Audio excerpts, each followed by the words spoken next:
chickens aren't all together. I ripped Chickens aren't all together. I ripped my dress. Uh-oh. Nah, bad. Okay.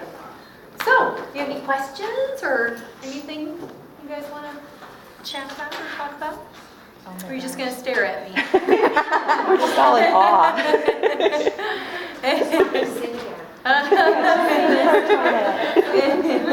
What I'm curious about, what you found the most challenging about being Ariel as an animated character as opposed to your Broadway career.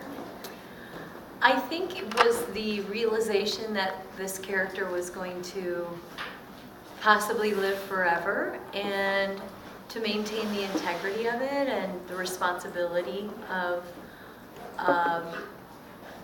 just representing her well, you know, with children, and realizing the great sense of responsibility that it's been to have her be a part of my life, because, you know, it's not a job, it's not just a character, it's a, you know, she's an icon, but she's a character that's, you know, touched a lot of people's lives. So I think it's just that sense of tremendous responsibility to pay good honor and credit to her, but represent her well, you know, when I travel around, especially with kids. So. Oh yes, especially with children. How has that shaped the rest of your career? Well, it's been everything that I've had that's come from ever since that day, you know, since the movie came out.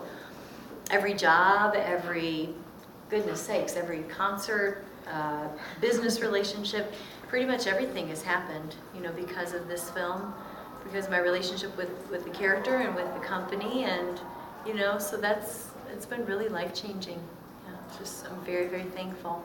Is that all you put on your resume is just, I was Ariel, and boom, yeah, job you right. want? No, I mean, just, yeah. I mean, it could make it very simple by saying that this character has definitely changed my life. And, you know, some people ask, oh, is it limiting, or do you feel it's been restricting to you, or that's the only way people know you as? And I just don't really see it that way. I just look at it as an incredible blessing and a very, very, very positive. That's the way I look at it. Has anyone, you know, who doesn't recognize your face ever, you know, you're at the grocery store checkout line and you speak, and have they ever said, "Oh my gosh, are you Ariel?" Is your voice that recognizable to people? It has happened. Yes, you know, people will recognize you. Now, a lot of times it's by seeing my face, you know, just because they've kind of put two and two together. But it's definitely been with the voice as well, you know, especially on the phone. Yeah. People will say, "Oh, you really sound like." So yeah, it does, and it's an honor. Yeah. Now, did you find it challenging working with a bunch of different people and just working as voices instead of where on Broadway you're physically working with the people? Is there a major difference? Is it one is better than the other? No, they're equally as entertaining and they're equally as challenging, but they are very, very different. And during our sessions, that's probably the most challenging thing for me, as I was describing, was I felt like I was giving it my all. And when I was in the studio, and I still do now, I don't just say the lines, I physically act everything out. That's just kind of how I work. But I felt like I would just pour it all out on the line and pour out my heart. And Ron and John, we can push the button, and we're just not getting it. We're not getting it. And you're like, oh gosh, I don't know what else to do. And that's where Howard was really helpful to try to convey everything that you're feeling with just your voice. And that was really hard at first, very hard, and new for me. Sort of following up on that, how far into the process were you started to feel like, okay, I got this, I know what they're trying to get me to do?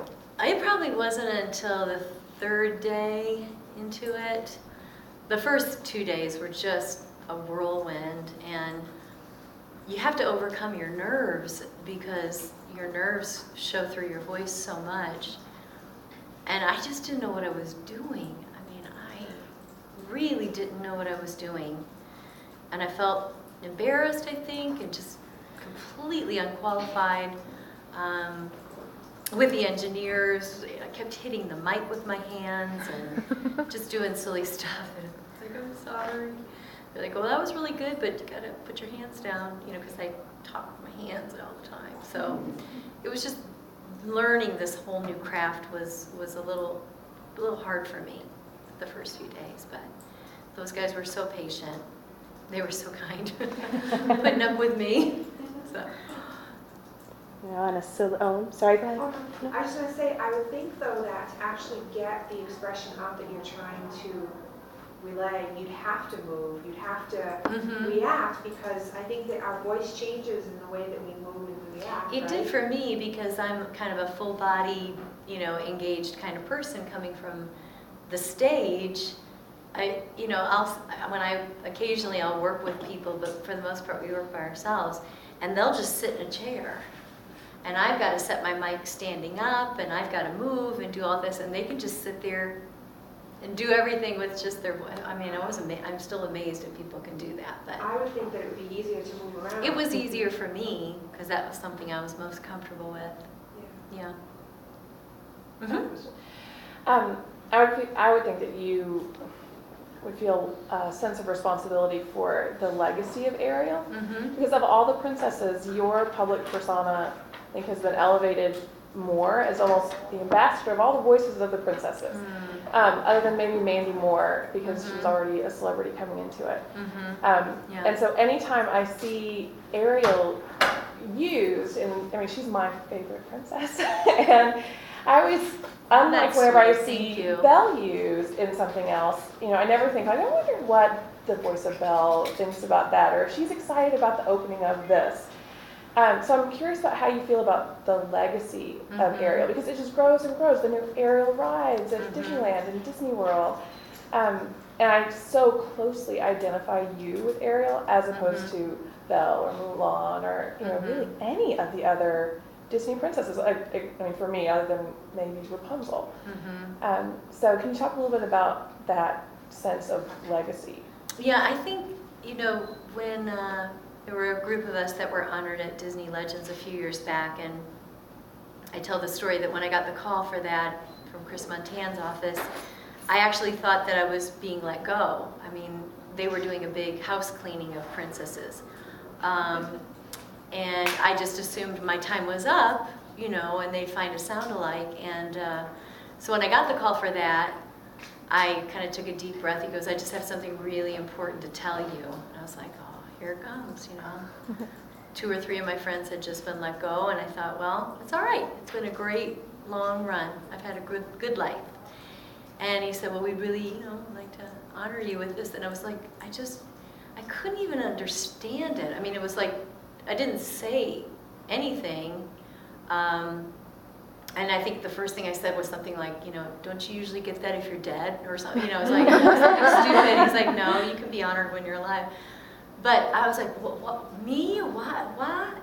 And I think it is hard for me to understand that the character is so beloved, and she has really transcended so many years and has become, a classic. It's kind of unfathomable for me. I just, golly, just can't believe it. I'm thankful and so grateful to get to be a part of it. I guess I think of her as her own entity, and I'm a big piece of her, but I don't necessarily think of the two of us entwined in one, because I kind of pay tribute to her by, giving her the limelight as a character, and I just kind of support her. But I think a lot of people have entwined us together, and that's really, really neat. So, yeah, I'm very thankful. But the first round of classic princesses are no longer with us. So then the second set of princesses are here, and some of them have moved on to other projects, and some of the voices have moved on to this. So I'm probably the only one that, does my own singing and speaking still throughout the years. Wow. And so I think that has something to do with it, that I still am doing things like this. I'm still recording her, You know, we just did another toy about a week ago. We just shot a little film thing this morning. So I'm really thankful that I still have my job and I can still bring her to life, you know, so that's good. I mean, if I can't do that, then I don't necessarily have my job, so it's really important that I keep doing my best. So try to do my best. Yes? I have a question. I think you look a lot like Ariel. Have you ever dressed up as her in No. Halloween or something? Or No, I haven't. One time in the privacy of a hotel room in New York on a junket, the costume designer brought the Disney World Ariel's costume. And just she and I in the room in between events. I put it on just for fun and laid on the little sofa and she took a little picture. I don't even know if we have the picture anymore, but I had always wondered what it would feel like, you know, to have a fin and to wear the seashells, but it was just she and I together, and then she wrapped the costume back up and brought it to, I think it was Madison Square, whatever event it was, and Ariel was there on top of the rock, and I came out in my gown singing, but chuckling to myself because as Ariel was there, I was like, I tried that on her. I could actually fit into it at that time, so it was pretty funny. But no, I've never, you know, they pretty much for Disney, it's Jodi Benson, voice of Ariel, the Little Mermaid, maintaining the integrity that way of the character. So, but people ask me all the time, are you the Ariel in the theme park? No. I know it's hard to understand. You should show up as one A very, very old Ariel, very old Ariel. You know, I think the little girls would not even think that. Not at all. Well, that's sweet. Not at all, yeah. That's sweet. Yeah. So that was fun.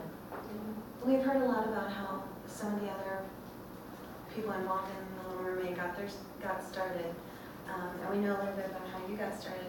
What would be your advice to people who would like to get, you know, like to be the voice or like to be, you know, involved in Disney movies on the other side, the action, the voice, that end of it, not the directing, not the animated, but so coming from your experience, what advice do you have for people that would like to get into that as a career? I think for my encouragement for kids is whatever it is that they love to do, I just really encourage them to do it to the fullest ability and get as many experiences as they can, especially for voiceover. They can narrate, they can read stories at school or at church to other children and play with all the different voices and play all the different characters.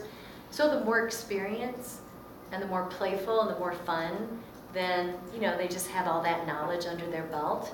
And I think that when they're feeling ready for it, they should go ahead and lay down some great voices and send it to an agent and see what happens, you know?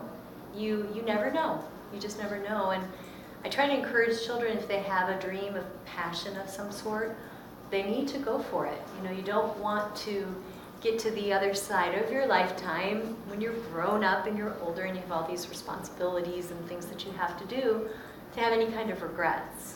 You know, I think that's my thing I try to tell kids is just no regrets. Really just live life to the fullest and go for it, you know? And there's different ways to use your giftedness and your talents and your skills that don't have to be the biggest thing, like a big Broadway show or a huge animated feature film. There's so many varying degrees of sense of fulfillment and accomplishment all in between, you know? I mean, some of my greatest fulfillment like experiences haven't been in front of 25,000 people. You know, I may be in a hospital room with one family and I'm singing to a child and I'm just like, this is it. You know, this beats the Hollywood Bowl any day, you know? Talking to a little 3-year-old on the telephone. Those are some of the greatest moments, you know, not the big splashy media-centered kind. So my encouragement to a child would be do what you want to do because you love it and not necessarily for fame and fortune and notoriety and all that other stuff and a paycheck, but do it because you love it, you know, because God's given every single person very specific gifts. And the job is trying to figure out what those gifts are and let them come out. That's what I like to do when I'm working with kids.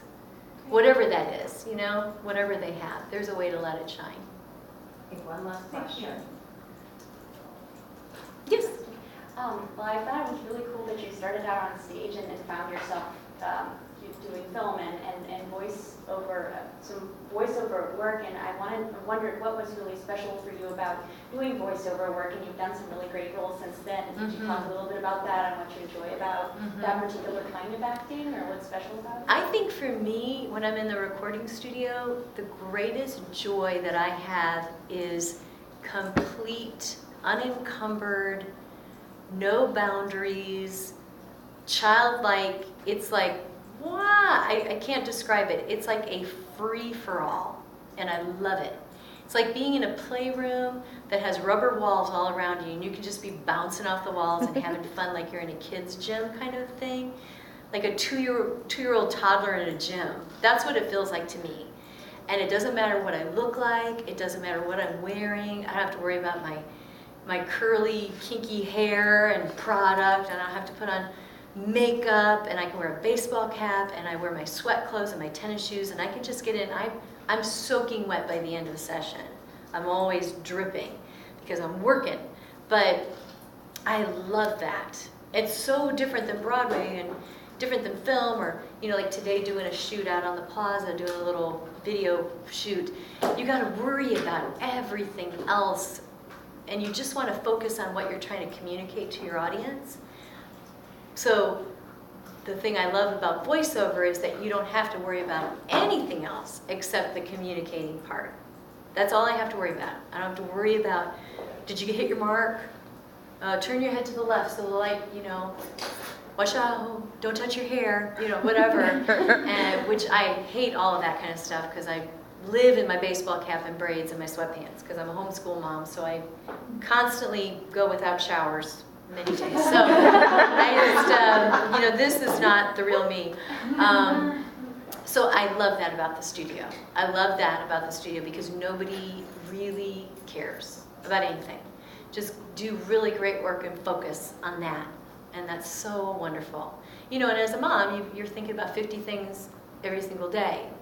You know, like this morning I'm getting up and I have to worry about my hair, makeup and my clothes and steam and blah, blah, blah. But I'm laying out my kids' clothes to go to Universal, and here's the sunscreen. Okay, now honey, make sure that this one's hydrated, and honey, you gotta put your braids in it with the thing, because when you're on the ride, then the hair's gonna get stuck in your mouth and get tangled, and oh, let me go get my costume, you know.